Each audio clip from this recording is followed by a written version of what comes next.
19ರಂದು ಸ್ವಿಟ್ಜರ್ಲೆಂಡ್ನ ಜಿನೆವಾದಲ್ಲಿ ಸಹಿ ಹಾಕೋಕೆ ಸಭೆ ಆಯೋಜಿಸಲಾಗಿದೆ. ಅಮೆರಿಕ ಉಪಾಧ್ಯಕ್ಷ ಜೆಡಿ ವ್ಯಾನ್ಸ್ ಹಾಗೆ ಇರಾನ್ ಸ್ಪೀಕರ್ ಗಾಲಿಬಾಫ್ ಭಾಗಿಯಾಗಲಿದ್ದಾರೆ.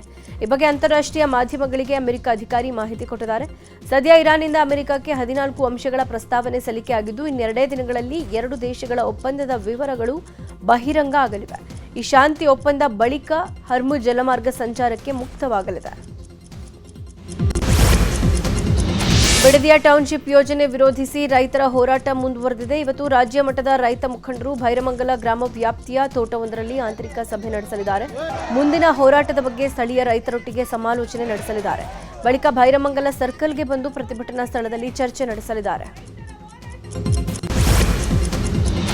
ಬಿಡದಿ ಟೌನ್ಶಿಪ್ ವಿರೋಧಿಸಿ ಬಿಜೆಪಿ ಹಾಗೂ ಜೆಡಿಎಸ್ ಪ್ರತ್ಯೇಕ ಹೋರಾಟಕ್ಕೆ ಮುಂದಾಗಿದ್ದು, ಮೈತ್ರಿಯಲ್ಲಿ ಬಿರುಕು ಮೂಡಿದೆ ಅಂತ ಹೇಳಲಾಗ್ತಾ ಇದೆ. ಜೂನ್ 20ರಂದು ಬಿಡದಿ ರೈತರ ಪರವಾಗಿ ಬಿಜೆಪಿ ಹೋರಾಟಕ್ಕೆ ಮುಂದಾಗಿದ್ದು, ಜೂನ್ 21ಕ್ಕೆ ಹಳ್ಳಿಗಳಲ್ಲಿ ಪಾದಯಾತ್ರೆ ನಡೆಸೋಕೆ ಹಾಗೂ ವಿಧಾನಸೌಧ ಚಲೋ ನಡೆಸೋಕು ಜೆಡಿಎಸ್ ಪ್ಲಾನ್ ಮಾಡಿಕೊಂಡಿದೆ. ಮಿತ್ರ ಪಕ್ಷ ಜೆಡಿಎಸ್ ಹೋರಾಟಕ್ಕೆ ಕರೆ ಕೊಡ್ತಾ ಇದ್ದಂತೆ ಬಿಜೆಪಿ ಕೂಡ ಹೋರಾಟಕ್ಕೆ ಸಿದ್ಧತೆ ನಡೆಸಿದೆ. ಇದರಿಂದ ದೋಸ್ತಿ ಮಧ್ಯೆ ಬಿರುಕು ಮೂಡಿದೆಯಾ ಅನ್ನೋ ಅನುಮಾನ ಮೂಡಿದೆ. ಜೂನ್ 18ರಂದು ನಡೆಯುವ ಪರಿಷತ್ ಚುನಾವಣೆಯಲ್ಲಿ ಅಡ್ಡ ಮತದಾನದ ಆತಂಕ ಶುರುವಾಗಿದೆ. ಈ ಹಿನ್ನೆಲೆ ಕಾಂಗ್ರೆಸ್ ಶಾಸಕಾಂಗ ಸಭೆ ಬಿಡದಿಯ ವಂಡರ್ಲಾ ರೆಸಾರ್ಟ್ನಲ್ಲಿ ನಡೆಯಲಿದೆ. ಇವತ್ತು ಸಂಜೆ ವಂಡರ್ಲಾ ರೆಸಾರ್ಟ್ನಲ್ಲಿ ಸಿಎಲ್ಪಿ ಸಭೆ ನಡೆಯಲಿದೆ. ಇವತ್ತಿನಿಂದ 3 ದಿನಗಳ ಕಾಲ ಕಾಂಗ್ರೆಸ್ ಶಾಸಕರು ರೆಸಾರ್ಟ್ಗೆ ಶಿಫ್ಟ್ ಆಗಲಿದ್ದಾರೆ. 5 ಅಭ್ಯರ್ಥಿಗಳಿಗೆ 5 ತಂಡಗಳಾಗಿ ಮತ ಹಾಕೋ ಬಗ್ಗೆ ತರಬೇತಿ ಕೊಡಲಾಗ್ತಾ ಇದೆ.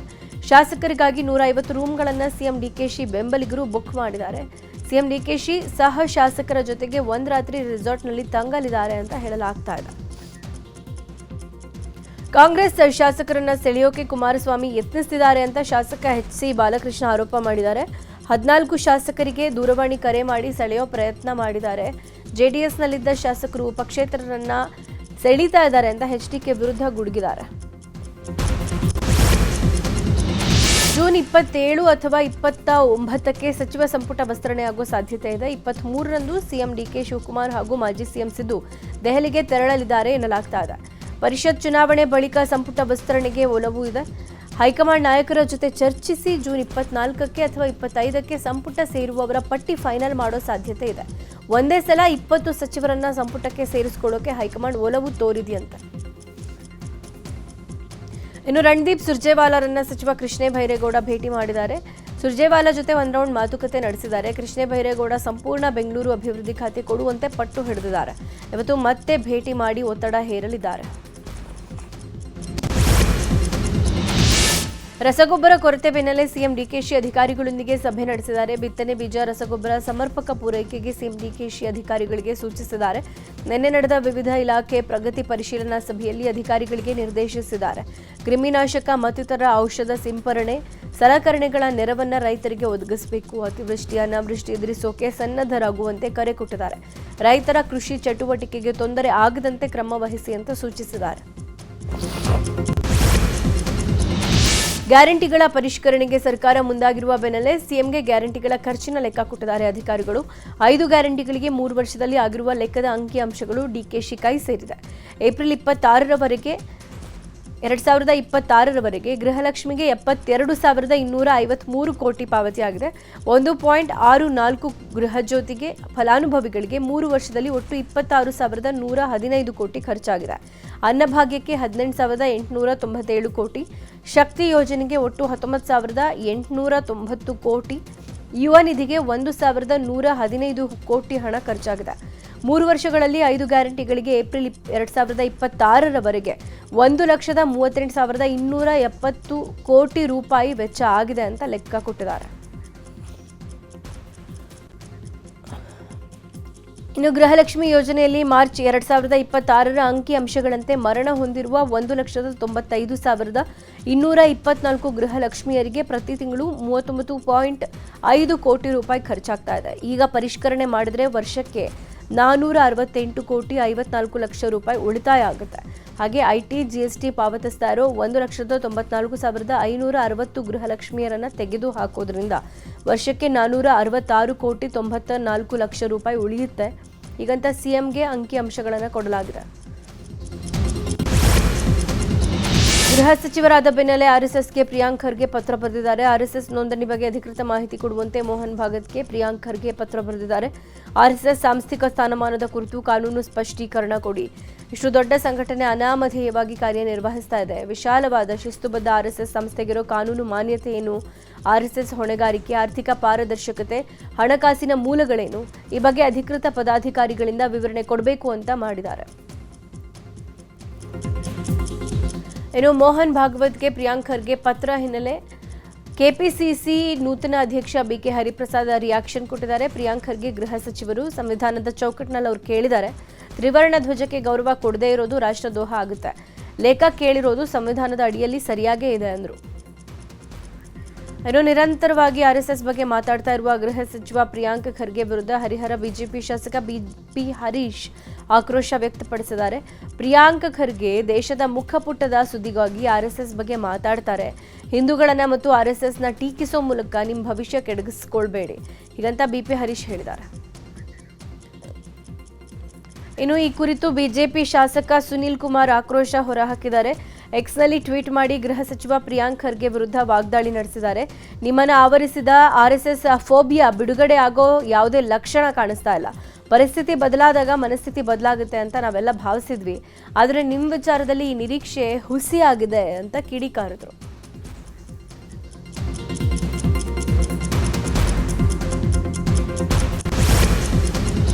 ಆರ್ಎಸ್ಎಸ್ ಬಗ್ಗೆ ಪ್ರಿಯಾಂಕ್ ಖರ್ಗೆ ಪತ್ರ ಬರೆದ ವಿಚಾರಕ್ಕೆ ಧಾರವಾಡದಲ್ಲಿ ನಟ ಚೇತನ್ ಅಹಿಂಸಾ ಪ್ರತಿಕ್ರಿಯೆ ಕೊಟ್ಟಿದ್ದಾರೆ. ಆರ್ಎಸ್ಎಸ್ ಬ್ಯಾನ್ ಮಾಡೋದನ್ನ ನಾನು ಒಪ್ಪೋದಿಲ್ಲ. ಕಾನೂನಿನ ಉಲ್ಲಂಘನೆ ಮಾಡಿದವರ ಮೇಲೆ ಕ್ರಮ ಆಗಲಿ. ನಿಮ್ಮ ರಾಜಕೀಯ ಪ್ರತಿಸ್ಪರ್ಧಿ ಬಾಯಿ ಮುಚ್ಚೋಕೆ ಬ್ಯಾನ್ ಮಾಡೋದು ತಪ್ಪು. ಈ ರೀತಿ ಆದರೆ ಇದು ಸರ್ವಾಧಿಕಾರಿ ಧೋರಣೆ ಆಗುತ್ತೆ ಅಂತ ಹೇಳಿದ್ದಾರೆ.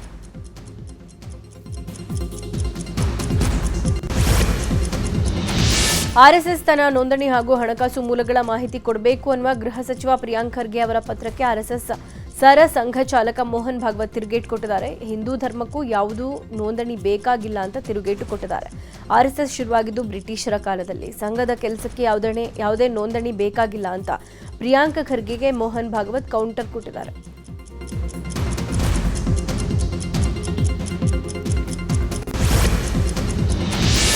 ಕ್ರೈಸ್ಟ್ ಅಂಬೇಡ್ಕರ್ ಅಭಿವೃದ್ಧಿ ನಿಗಮದಲ್ಲಿ ಅಕ್ರಮ ಹಿನ್ನೆಲೆ ಡಾಕ್ಟರ್ ಎಚ್.ಸಿ. ಮಹದೇವಪ್ಪ ವಿರುದ್ಧ ರಾಜ್ಯಪಾಲರಿಗೆ ಮನೋರಂಜನ್ ಅನ್ನೋರು ದೂರು ಕೊಟ್ಟಿದ್ದಾರೆ. ಸಮಾಜ ಕಲ್ಯಾಣ ಸಚಿವರಾಗಿದ್ದ ವೇಳೆ ಈ ಅಕ್ರಮಗಳು ನಡೆದಿವೆ, ಆದ್ದರಿಂದ ತಾವು ಮಧ್ಯಪ್ರವೇಶ ಮಾಡಿ ಉನ್ನತ ತನಿಖೆಗೆ ವಹಿಸಬೇಕು. ಜೊತೆಗೆ ಮಹದೇವಪ್ಪ ಶಾಸಕತ್ವ ಅನರ್ಹಗೊಳಿಸಿ ಅಂತ ಒತ್ತಾಯಿಸಿ ದೂರು ಕೊಟ್ಟಿದ್ದಾರೆ.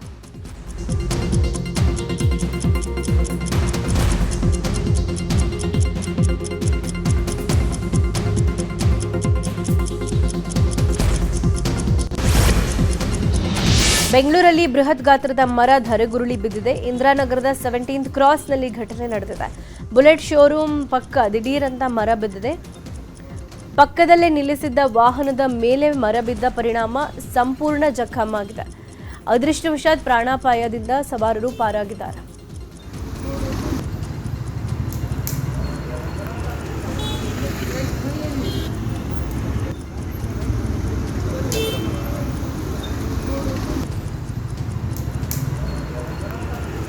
ಚಿತ್ರದುರ್ಗ ಜಿಲ್ಲೆಯ ಹಲವೆಡೆ ವರುಣ ಆರ್ಭಟಿಸಿದ್ದಾನೆ. ಭಾರೀ ಮಳೆಗೆ ಜನಜೀವನ ಅಸ್ತವ್ಯಸ್ತವಾಗಿದೆ. ವಿಪಾಳ್ಯ ಗ್ರಾಮದಲ್ಲಿ ಮನೆಗಳಿಗೆ ನೀರು ನುಗ್ಗಿದೆ. ದವಸ ಧಾನ್ಯ, ರಸಗೊಬ್ಬರ ಸೇರಿ ದಿನಬಳಕೆ ವಸ್ತುಗಳು ನೀರು ಪಾಲಾಗಿವೆ. ಹರಸಾಹಸ ಪಟ್ಟು ಮಳೆ ನೀರು ಹೊರ ಹಾಕಿದ್ದಾರೆ. ಹಲವೆಡೆ ವಿದ್ಯುತ್ ವ್ಯತ್ಯಯವೂ ಉಂಟಾಗಿದೆ.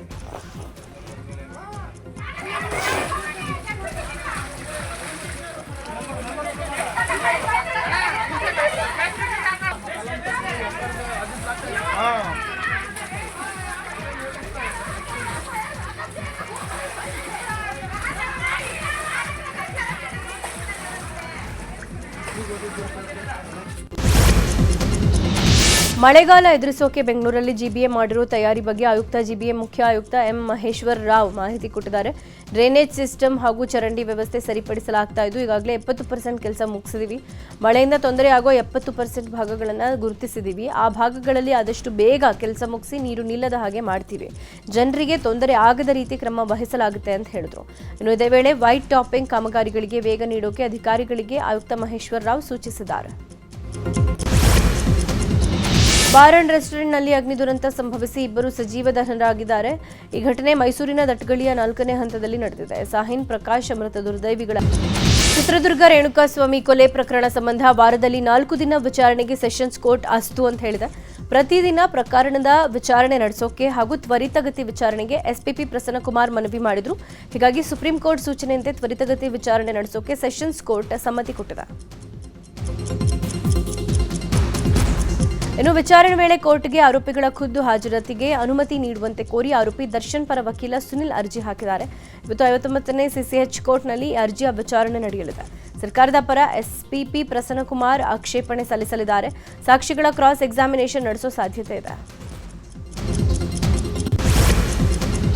ಕಾಡುಗುಡಿ ವೆನೆಲಾ ಕೊಲೆ ಪ್ರಕರಣದ 2 ಆರೋಪಿಗಳನ್ನು ಪುನಃ ಪೊಲೀಸ್ ಕಸ್ಟಡಿಗೆ ನೀಡಿ ಕೋರ್ಟ್ ಆದೇಶಿಸಿದೆ. A1 ಆರೋಪಿ ಮೋಹನ್ 5 ದಿನ ಹಾಗೂ A2 ಆರೋಪಿ ಪ್ರಿಯಾಂಕಾ 10 ದಿನ ಪೊಲೀಸ್ ಕಸ್ಟಡಿಗೆ ನೀಡಿ 1ನೇ ACJM ಕೋರ್ಟ್ ಆದೇಶಿಸಿದೆ.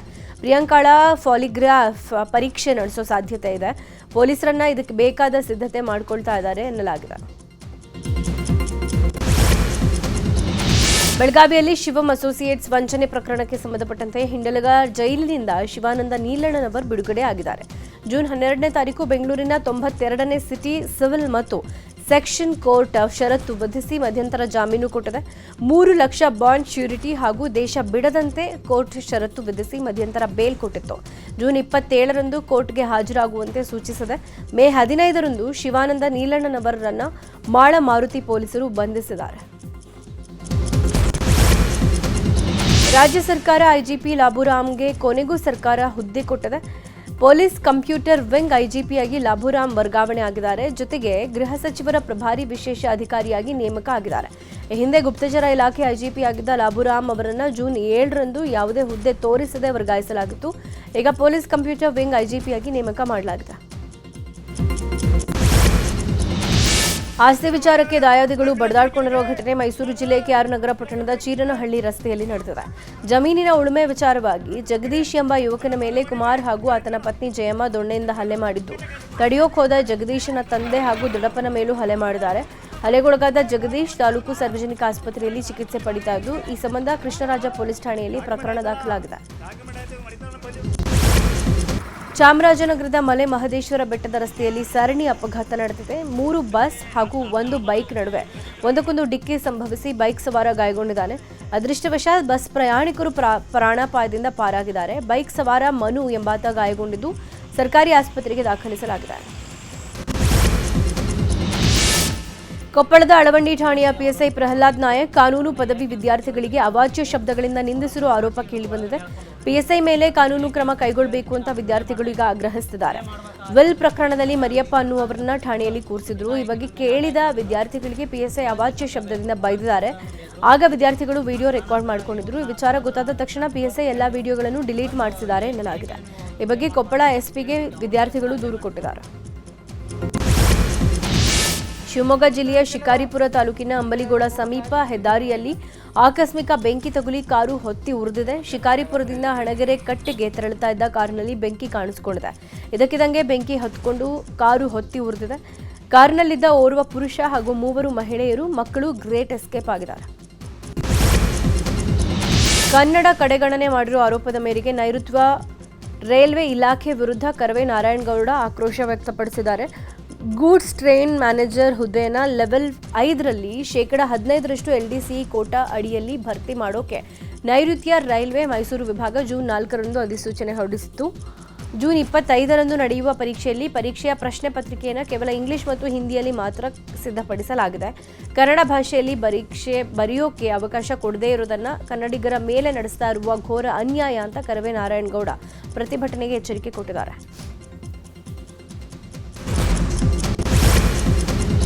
ಸರ್ಕಾರಿ ಬಸ್ ಪ್ರಯಾಣಿಕರಿಗೆ ಸ್ಮಾರ್ಟ್ ಕಾರ್ಡ್ ವಿತರಣೆಗೆ ಸರ್ಕಾರ ಮುಂದಾಗಿದೆ. ಮಹಿಳೆಯರಿಗೆ ಉಚಿತ ಸ್ಮಾರ್ಟ್ ಕಾರ್ಡ್ ಕೊಡೋ ಬಗ್ಗೆ ಸಾರಿಗೆ ಸಚಿವ ಭೈರತಿ ಸುರೇಶ್ ಮಾಹಿತಿ ಕೊಟ್ಟಿದ್ದಾರೆ. 2 ಕೋಟಿಗೂ ಅಧಿಕ ಮಹಿಳೆಯರಿಗೆ ಸ್ಮಾರ್ಟ್ ಕಾರ್ಡ್ ಕೊಡಲಾಗುತ್ತೆ. ಶಕ್ತಿ ಯೋಜನೆಯಡಿ ಸ್ಮಾರ್ಟ್ ಕಾರ್ಡ್ ವಿತರಣೆ ಮಾಡಲಾಗುತ್ತೆ ಅಂತ ಸಾರಿಗೆ ಸಚಿವ ಭೈರತಿ ಸುರೇಶ್ ಮಾಹಿತಿ ಕೊಟ್ಟಿದ್ದಾರೆ. ಶಕ್ತಿ ಸ್ಮಾರ್ಟ್ ಕಾರ್ಡ್ಗೆ ಅಂತಿಮ ಸಿದ್ಧತೆ ನಡೆಸಲಾಗಿದೆ. ಕೇಂದ್ರ ಸಚಿವ HDK ಕೇರಳಂನ ಶಬರಿಮಲೆ ಸನ್ನಿಧಾನಕ್ಕೆ ತೆರಳಿದ್ದಾರೆ. ಶ್ರೀಸ್ವಾಮಿ ಅಯ್ಯಪ್ಪನಿಗೆ ಇರುಮುಡಿ ಅರ್ಪಿಸಿ ಪ್ರಾರ್ಥನೆ ಸಲ್ಲಿಸಿದ್ದಾರೆ. ಬಳಿಕ ಪಡಿಪೂಜೆಯಲ್ಲಿ ಪಾಲ್ಗೊಂಡಿದ್ದಾರೆ. HD ಕುಮಾರಸ್ವಾಮಿ JDS ನಾಯಕರು ಸಾಥ್ ಕೊಟ್ಟಿದ್ದಾರೆ. ಪೆದ್ದಿ ಸಿನಿಮಾದ ಯಶಸ್ಸಿನಲ್ಲಿ ರಾಮ್ ಚರಣ್ ಮುಂದಿನ ಸಿನಿಮಾ ಬಗ್ಗೆ ನಿರೀಕ್ಷೆ ಜೋರಾಗಿದೆ. ಸುಕುಮಾರ್ ಜೊತೆಗೆ ಮುಂದಿನ ಸಿನಿಮಾ ಮಾಡ್ತಿದ್ದಾರೆ ಅಂತ ಆ ಸಿನಿಮಾ ಅನೌನ್ಸ್ ಆಗೋ ಸಾಧ್ಯತೆ ಕಡಿಮೆ ಇದೆ ಸದ್ಯಕ್ಕೆ. ಸುಕುಮಾರ್ ಇನ್ನು ಕಥೆಯನ್ನ ಫೈನಲೈಸ್ ಮಾಡ್ತಾ ಇದ್ದು ದಸರಾಗೆ ಸಿನಿಮಾ ಅನೌನ್ಸ್ ಆಗೋ ಸಾಧ್ಯತೆ ಇದೆ. ಆರೋಗ್ಯ ಮತ್ತು ದೈಹಿಕ ಫಿಟ್ನೆಸ್ ಬಗ್ಗೆ ಜಾಗೃತಿ ಮೂಡಿಸೋಕೆ ಮೈಸೂರಿನಲ್ಲಿ ಇದೇ ಜೂನ್ 28ರಂದು ನ್ಯೂಸ್ 18 ವತಿಯಿಂದ ನಮ್ಮ ರನ್ ಮ್ಯಾರಥಾನ್ ಆಯೋಜಿಸಲಾಗಿದೆ. ಮಕ್ಕಳಿಗಾಗಿ 1 ಕಿಲೋಮೀಟರ್, 2 ಕಿಲೋಮೀಟರ್ ನಿಗದಿಪಡಿಸಲಾಗಿದೆ. 3, 5, 10 ಕಿಲೋಮೀಟರ್ ಓಟಕ್ಕೆ ಯಾವುದೇ ಸಮಯದ ಮಿತಿ ಇಲ್ಲ. 5 ಮತ್ತು 10 ಕಿಲೋಮೀಟರ್ ಓಟಕ್ಕೆ ನಿಗದಿತ ಟೈಮ್ ಫಿಕ್ಸ್ ಆಗಿದೆ. ವಿಜೇತ ಸ್ಪರ್ಧಿಗೆ 1 ಲಕ್ಷ ಬಹುಮಾನ ನೀಡಲಾಗುತ್ತೆ. ಸ್ಕ್ರೀನ್ ಮೇಲೆ ಕಾಣಿಸ್ತಾ ಇರೋ QR ಕೋಡ್ ಸ್ಕ್ಯಾನ್ ಮಾಡಿ ಆಸಕ್ತರು ನೋಂದಣಿ ಮಾಡಿಕೊಳ್ಳಬಹುದು.